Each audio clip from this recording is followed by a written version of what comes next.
Salut les amis, bienvenue sur votre plateforme. Ici, c'est votre humble serviteur, désormais, Sa Majesté Sénateur Clétus.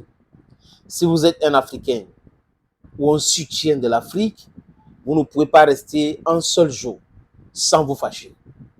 Et à chaque fois qu'on évoque un sujet concernant l'Afrique, on doit évoquer avec beaucoup de colère.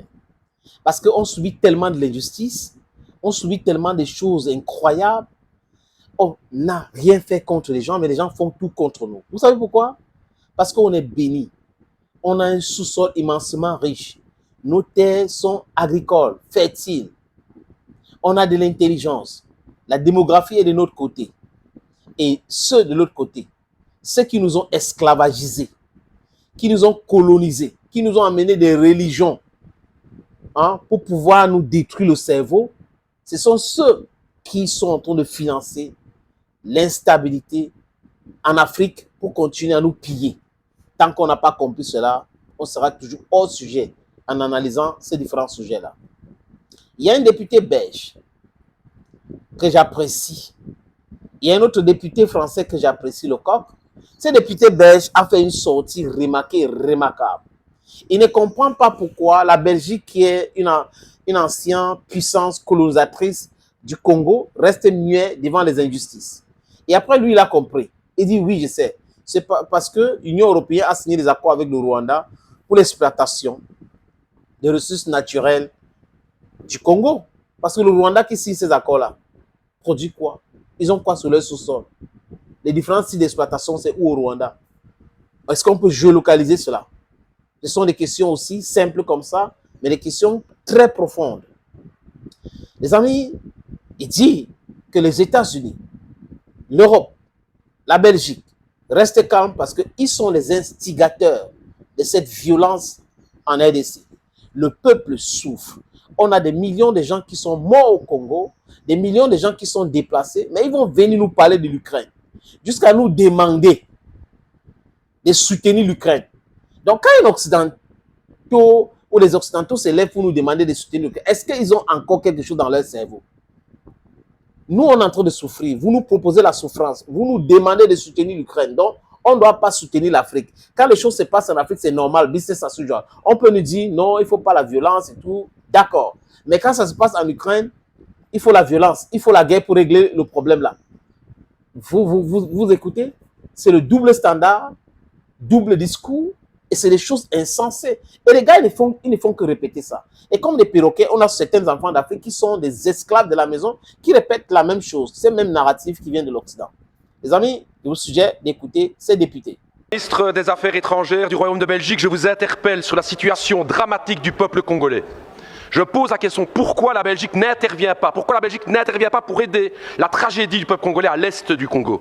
5,4 millions de morts. Des centaines de milliers de déplacés, 1 million de réfugiés à Goma.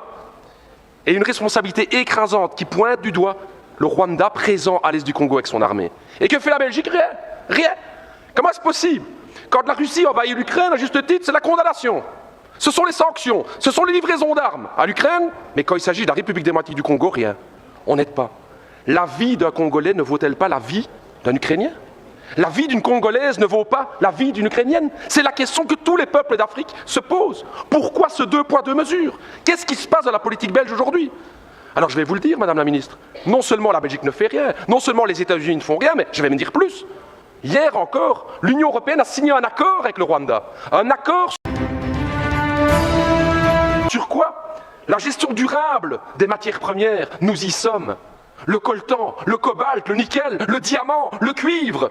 Voilà la raison pour laquelle la Belgique n'intervient pas. Business, c'est l'argent. C'est ce que mes amis congolais me disaient. J'ai travaillé 2 ans à Kinshasa. Et ils me disaient, Raoul, ce qui se passe en fait avec le Congo, c'est ça, c'est que notre sous-sol est plein de richesses et que l'Occident regarde pour se faire de l'argent. Parce que ce deal avec le Rwanda, soyons clairs, c'est pas du Rwanda que viennent les diamants, c'est pas du Rwanda que vient le cobalt et tout. Tout ça vient de l'Est du Congo. J'ai envie de dire à tous mes camarades congolais et à l'ensemble des peuples africains, on le voit aujourd'hui, les puissances occidentales ne pensent pas à votre bonheur, elles ne pensent qu'à une seule chose, c'est l'exploitation de votre sous-sol.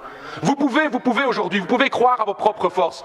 J'ai envie de dire, moi, au peuple congolais, pensez à cette pensée de Patrice Emery Lumumba, cette force du Congo, justement. Pensez à Kwame Nkrumah, justement, le panafricanisme qui doit être là. Pensez à Thomas Sankara, qui disait clairement, effectivement, que les peuples africains peuvent prendre leur destinée en main. Ne comptez pas sur les gouvernements occidentaux pour vous soutenir, mais par contre, les peuples d'Europe sont à vos côtés, les peuples africains, pour vos combats pour une vraie indépendance économique et démocratique.